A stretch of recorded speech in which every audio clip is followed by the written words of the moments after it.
Today I'm going to show you how to turn off recommended stories on Firefox quickly and easily.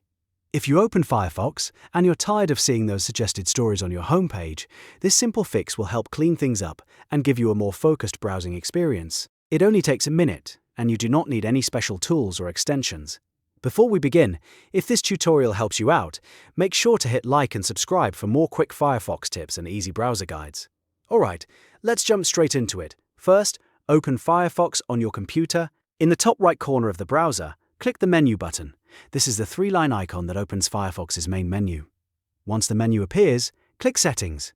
This will take you to the main Firefox settings page where you can change your browser preferences. After the settings page opens, look on the left-hand side or scroll through the settings until you find Home and Startup.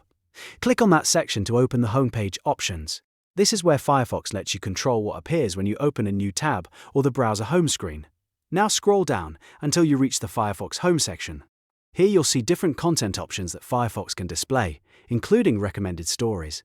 To turn them off, simply find the Stories option and disable it. Once the switch is turned off, Firefox will stop showing recommended stories on your homepage. If you want, you can also review the other items in this section and customize your Firefox home screen even further, so it only shows the content you actually want. After that, you can close the Settings tab, and the change should take effect right away.